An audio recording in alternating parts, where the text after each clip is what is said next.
The beats, the flow, the rhythm. All movement starts from the streets.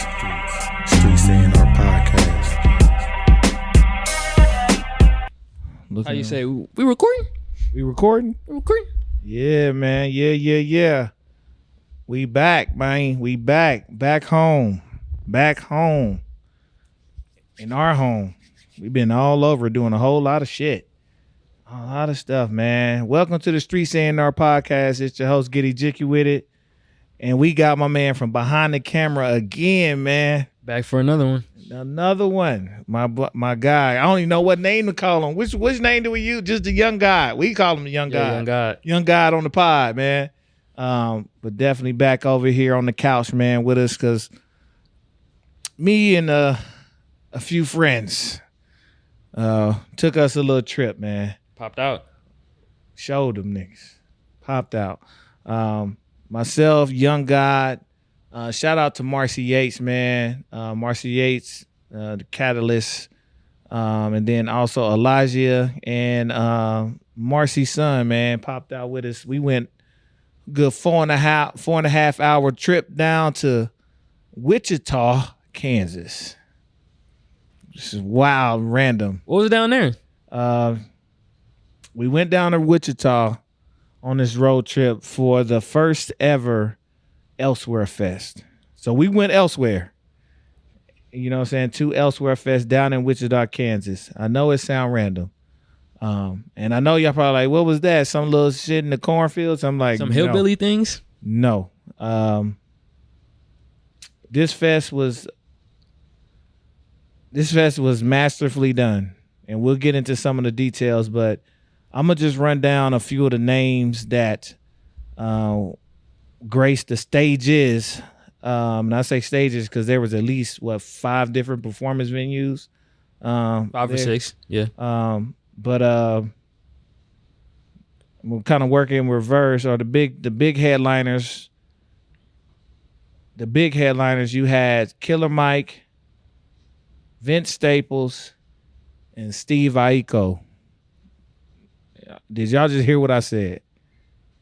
Killer Mike, Vince Staples, and Steve Aiko as the main headliners, along with the likes of Snow the Product, D Smoke, DJ, was it Tommy Tonka, Sudan Archives, and the homies from Canada, badbadnotgood, showed up. Plus an extremely a crazy amount of talent out of Wichita and the surrounding region. My guy Marcey Yates as well, representing for Nebraska at that festival. Shout out. Shout out to Marcey, man. Shout out to the Culture House. I was able to DJ for Marcey on that stage, bless the stage. I literally got like 2 things off my checklist that I made like 2 years ago marked off. Like actually truly DJ out of state, and then hit a festival stage like outside of the hometown festival. Wow, so, congrats. Thank you. Well, shout out for Marcey for that opportunity, man. We mobbed down there, did our thing, and met some amazing people, man. I really want to dive into that whole conference, but Young Guy was down there getting that work. Young Guy was out there with the professional pass. We had about 4 or 5 passes on us, but he had that press pass going crazy. So if y'all don't know, at festivals, you got to have a pass to have a camera, and you get special places to be. Yeah, you get access. And Young Guy had that thing working. They thought he was working for the damn conference. He was out there getting to it. So I want to hear from you, man. What did you think about, what was your experience like being at that festival, first ever Elsewhere Fest, and just having that access and being able to be like a true shooter? Like, this is probably one of your real first, like from a festival standpoint, a shooter, professional, put that on the resume, on the resume, buddy. Yeah. I want to start with the camera tip. So on that side, it was really amazing for me to be able to pop out and go shoot for a festival. I've been doing photography and stuff for about 3 years, but like this year was when I really started picking it up and like, okay, I'm gonna do it serious. So for me to go 1 year serious and I'm already shooting festivals, that's pretty lit. So now I just got to do it back at home at CHI Center, Stillhouse. I want to do Peso Pluma. He's coming in August. I want to do Billie Eilish. She's coming in November. We forgot. It was a show tonight, and I forgot all about it. Who? Oh, that Mexican OT. Oh, yeah. Like, shit. I forgot. We could have went to the show. I forgot to ask for tickets. I'm tripping. Yeah, it's all good. Jeezy coming. You know what I'm saying? There's a lot of things coming. So, but yeah, man, continue. Yeah. So then it was super cool.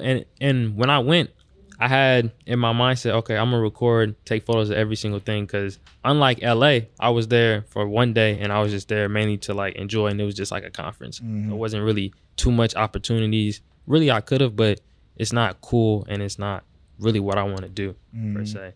So I was there. I was recording everything. Got about, I want to say about 4 hours of footage in total. Took about 2,000 pictures. I was using my camera, big 6K sensor. So I was shooting some of the stuff in 6K, which is dope. Open gate, if you know, you know. And I was just right up front. I was enjoying my time. Enjoyed Marcey's set. Enjoyed everything. Now, as a consumer of music, I'm going to start with Killer Mike. I didn't really know too much of Mr. Mike, Killer Mike. But on the way there, I had Eric play the project, and I was like, okay.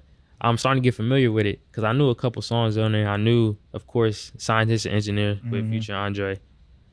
But while I was there, I could really hear the money he put into it. Yeah, he said he spent about $500,000 in engineering, production, and whatnot. So you could definitely hear it. It was definitely amazing. After the show, I definitely became a fan. I've been playing his whole album since we came back. Motherless, Exit 8.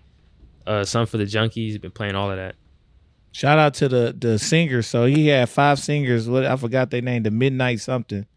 Shout out to the singer, the dark one that was closest to me. Hey, if you see this, hey, I caught an eye a couple times. So you say?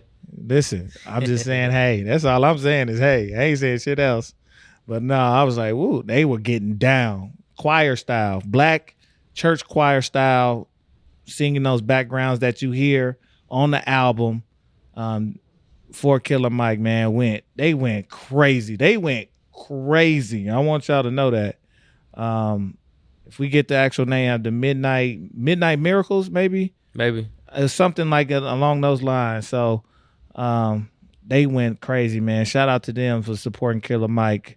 I know you want to talk about Vince, but I want to talk. Did you call someone bad, not good? Yeah, I was there for the whole time. Yeah. I was up front taking pictures and I popped out to the back. Yeah, them fellas, instrumental, they are insane. Yeah. They are insane. Like, they were able to capture the crowd without lyrics. No lyrics. They don't have, because, you know, people don't know they're instrumentalists, but they play a lot of background and produce a lot of the tracks with a lot of different artists, especially soul singers, hip hop artists, jazz artists, and it was just them on stage with a screen, and they had a man in the background doing live, like film, like feeding a film stream to go with the songs that they working on. Like they had one that was dedicated to oh my gosh, I just lost his name. He got the mask that passed away. Why am I blanking? MF Doom? MF Doom, thank you. And he literally had a film with MF Doom's face on and like helmet on there, and it was getting larger and larger. I must have missed that one. Yeah, you was hey man, it was crazy.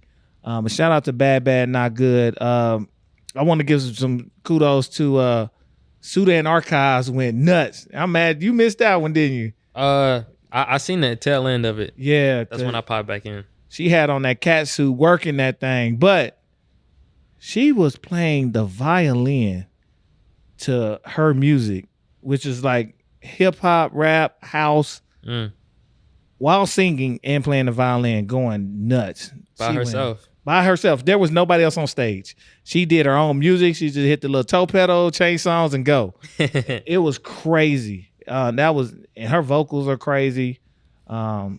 Just a show, man. D Smoke, we got to catch some of that just because We went on after D-Smoke on the indoor stage, and I'll explain the setup later.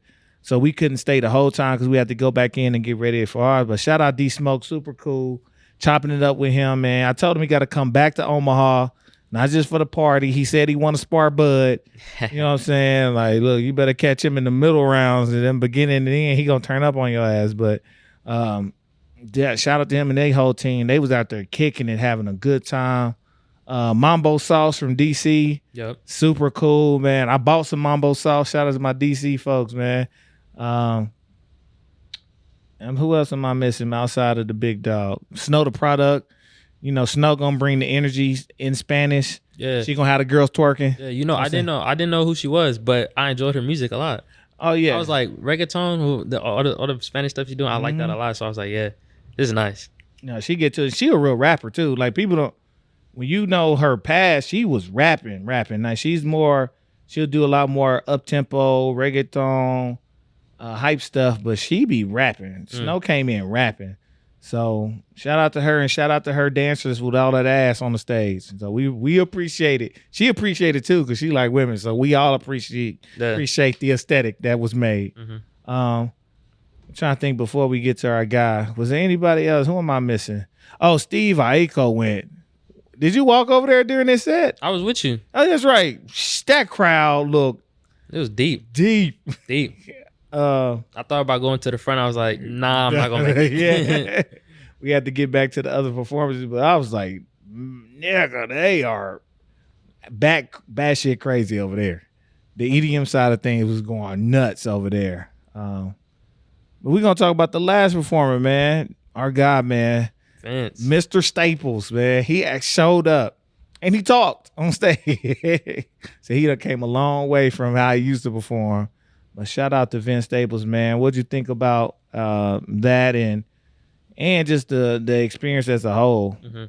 Off rip, I thought he was just gonna play his new project, kind of like how Killer Mike did, but Killer Mike went into his older bag a little bit. But Vince, what I liked about his performance is he played majority of his stuff. He played all the big hits, or at least the stuff he wanted to play. He played Magic, Are You With That, Shame on the Devil. I enjoyed his performance a lot, especially because like I knew the majority of songs. It's Vince. That's my guy. Yeah. That's my guy right there. So I enjoyed it a lot. Got dope pictures of Vince. Got dope video. I'm probably about to put some on his video. Yeah. Some B-roll. He did Fun. He did some shit that he just wanted to do. The Big Fish. He did some off Big Fish. He did some off Summertime 06. You know what I'm saying? He wasn't the one I thought he was going to. He could have went. Yeah, Vince got a bag he can get into based on how he's feeling. But it was definitely good seeing him on that stage, controlling the crowd, doing the songs he kind of wanted to do. He got some feedback from him, from the crowd. He literally did something that I think he did Fun on spot. He was like, what y'all want? Like, said, oh shit, y'all want to go back? He looked at his mans. All right, let's go. Do it on. So, those are the festivals I like where they can hear you. They might rock like, what's up? All right, let's get it. I'm a Vince fan all the way around. So I thoroughly enjoyed our little 2 days, just on the performance side. Just maybe we walked down the street, and I'm gonna talk about the setup too. And we ended up at this lady. I think her name was Blue Tiger. The Tiger. The bass player? No. The chick. She was with it was her. She lead singer, had her brother on the drums and another guitarist. We walked down there. I was like, who the outdoor part. Remember we went down there? We walked all the way to the end of the street, and it was a lady on the outdoor stage. Yeah, they was going. It was the bass player. Was she playing the bass? Yeah. Okay, yeah. They shit hard. They shit was hard. I'm not even gonna lie. Yeah. Yeah, I enjoyed it too. Yeah, and just Wichita in general, they artists are amazing. Shout out to Rudy Love Jr. Yeah, he's the big dog down there. He performed by 8 times. Yeah, he got paid. Yeah. Shit, he did the after party. We thinking we going to an after party. His Rudy with another band doing some other music. But man, shout out to Rudy Love. Shout out to Paris Jane, man. We got super dope. That was one of the, I think she popped off the festival at the stage we performed on. She was the first act. Got to check her out. Amazing voice, doing her thing.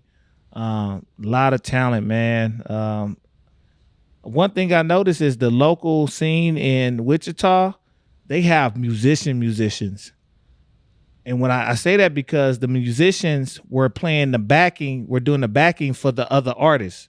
So the artists from Wichita and their band that played with Rudy Love, they went and backed up like D Smoke and did his set. And they were doing the other local set. And it's just like they were active the whole time. Like that's how you know you got talent in the city. It ain't just about their music. Like, no, fly whoever in, we gonna learn their music and we can play it.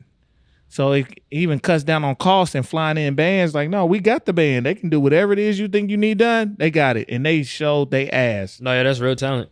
So shouts out to the Wichita scene. Just a lot going on, man. But the festival itself was just an interesting dynamic. So you let me know when I miss something, young guy. I want you to talk about the artist room. Shout out to us being on we got all our people with us with artist passes. We just walking in shit. But talk about the artist room. Yeah, so there was this place called the Artist Lounge. It was just for artists and like entourage and whatnot. So we was in there. It's this dope room. It's literally like they had mushrooms in there, or the decorations looked like mushrooms. It was jellyfish. Hey, they had mushrooms. He about to get us. No. And probably did. We just didn't ask the right question. And the theme was like, I would say it's like a majestic, like psychedelic trip for us. Mm-hmm. That's the vibe I got off of it. Like almost all white clouds.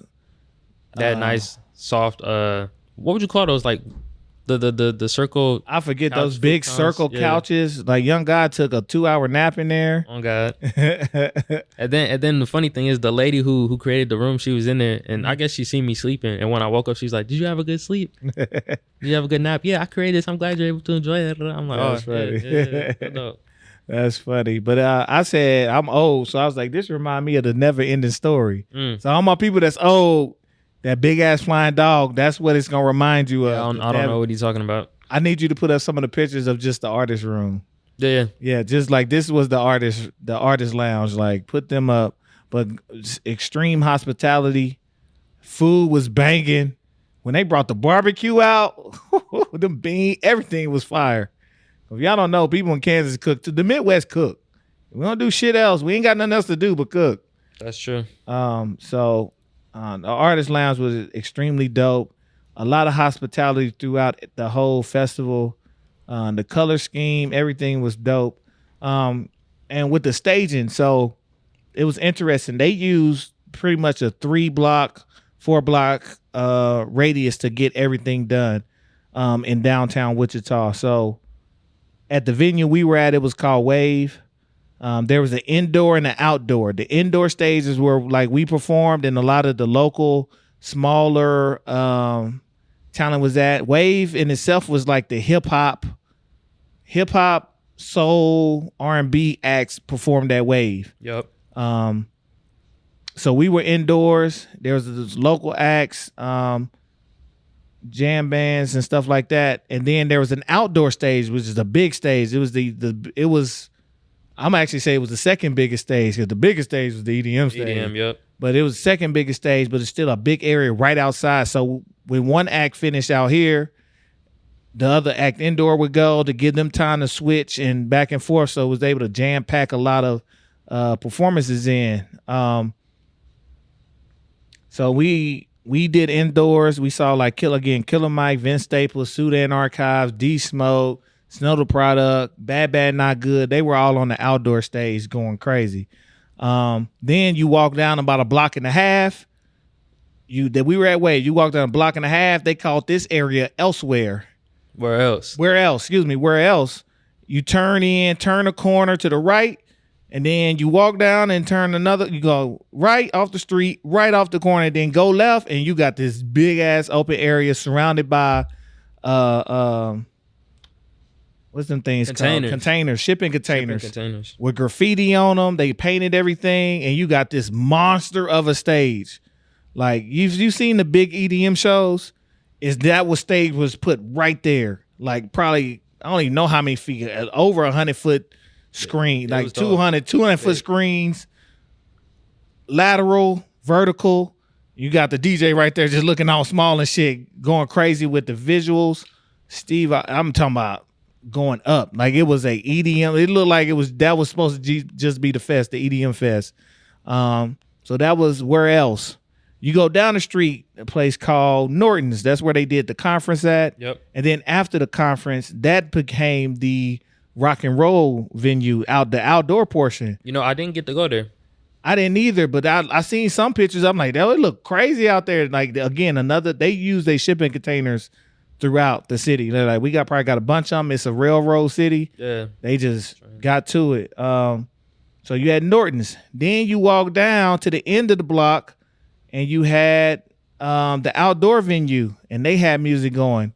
And then across the street from the outdoor venue, there was a place called Barleycorns. Yep.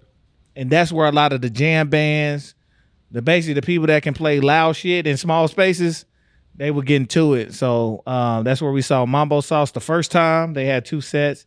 And just like that tight jam family, like we getting in, going crazy type sets.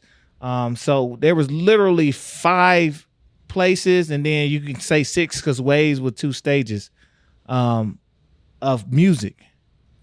Jam-packed in 2 days. So whatever at Wave was hip-hop, soul, R&B, funk. At where else was EDM, electronic music. At Norton's was rock and roll. At the outdoor venue at the end of the street was kind of your pop rock type of vibe. And then at Barleycorns was your jam bands of different genres. So whatever your fancy was, you could have tickled that bitch. Whatever it was. And everybody was dope, to be honest. Yeah. There was not a bad act in the building. So shout out to them for starting that festival, starting that movement for that city, for that area. It's definitely going to be a catalyst to kind of reinvigorate the area. For those who don't know, the Midwest is popping right now. We cheap, and you might want to get if you're on them East and West Coast, come on and drive on in, because it's going down. Did y'all not read the Forbes? We in Omaha. Did y'all not read the Forbes article? Number one place to be. Look at that. Number 1 on every scale. It's perfect score. Omaha, Nebraska. I don't know about perfect, but come on down. Bring your ideas and your money too. But yeah, man, I thoroughly enjoyed myself, young God. I was glad when we got done with the studio session. Shout out to Midtopia. Yep. Midtopia Studios, man, they had their hand in the whole festival. A lot of those artists were their artists as well. And amazing time at the studio, getting to record some tracks with Marcey. We got 3 studio recordings. So I'm in videos now. It's going down, man. It's over with for y'all. It's real. I'm going to just send that to the homies like, no, I do this. I kept trying to tell y'all I do this. I'm out here. What's up? Y'all going to believe me one day. You ain't got to believe me. The proof is out. So shout out to everybody there, man. That was amazing, man. Amazing time. I can't wait to see the growth. Can't wait to get back. I think they're going to really take some of our suggestions and feedback for what we can bring from Omaha. Mm-hmm. My goal is to get at least 100 people we know to go to that fest next year. For sure. I don't even think that's hard because they're going to get the talent. They budget is kind of, I ain't going to say it's unlimited, but what we found out, they get some money. That shit a phone call away for them. But the success of the street vendors, bringing the whole city in, the food vendors, everybody's shit was fire. Promoting the local economy, because it was 4 blocks long, everybody on that street that had business was open. So people got an additional business boost. Yeah, man, it was definitely a good time to be had. Hell, I want to go next year and be the first set so we can just enjoy that shit. Like, oh, we done. I like that early set. You get in and get out. Like, we done. Yeah, man, we gonna work our way to the big stage We gonna get to it, man. I got a couple suggestions though, cause they definitely need some DJ after parties. Cause boy, if me and Shaq get down there and do the twerk party at Wave after it's all said and done, ooh wee, ooh wee, ooh wee, it's gonna go up. Ooh wee. Oh man, just holler at us. I'm gonna holler at them like, hey, just as a suggestion. Just as a suggestion, man. You got any final thoughts, man? Just your perspective, how you felt about it, just your perspective. Even, anything you think we can bring to Omaha, you know what I'm saying? Yeah, I remember I was there. I was asking Elijah, how come Omaha doesn't do this? Because, I know we had, was it Maha or Midwest? One of those, but Maha. I think they stopped doing that. Well, they're not doing it this year, but and then even Maha is, from what we just saw, is a completely different texture. Like Maha, and there's no shot, Maha feels more corporate than what we just went to. What we just experienced was somebody with some money giving the creatives and the people who know how to make a creative space the freedom to do it. They said, hey, here's some money, figure it out. And they figured the shit out. That's what it felt like. On their first try, there were very few hiccups. And, even if there were hiccups, I wouldn't even say them on the mic because ain't nothing bad to say. But, we have our festivals. We have Elijah who's building and manifesting and building Juneteenth Joy Fest, right? Yep. To make that something. On the same day, you got the Freedom Festival up at the Malcolm X Foundation. You have we had Maha Fest, which will be back. It just something logistically wasn't correct this year. But that was different. That felt like, and I said this while I was there, that felt, in how it was designed, it felt a lot like completely different fest, but it felt a lot like Montreal's Mural Festival. And their street was on their main street, St. Laurent, and that shit was like a mile walk, like, long ass street. But that's what it felt like. And the creativity, just because of the art, the creativity, the stretch of how long the festival went. But then Mural Fest had one venue that played music, right? Versus this has literally activated 6 spaces for 2 days. Like, you just don't see that. You don't see that. Yeah. And having that many places within that proximity is crazy. And then us going to the after party and find out that's a whole nother venue over here. Like, what the hell is this? You know what I'm saying? So definitely was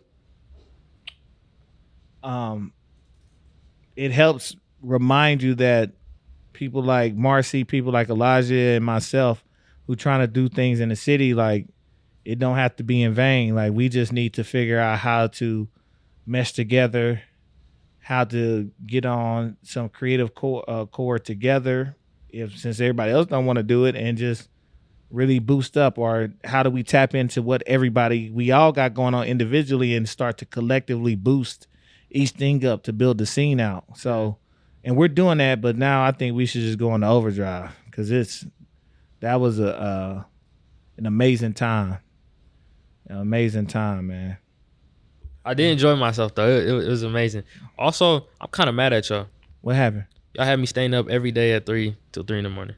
So, nigga, it's festival season. Man, get your shit together. Man. We was up. It was stuff to. We had stuff to do. Yeah.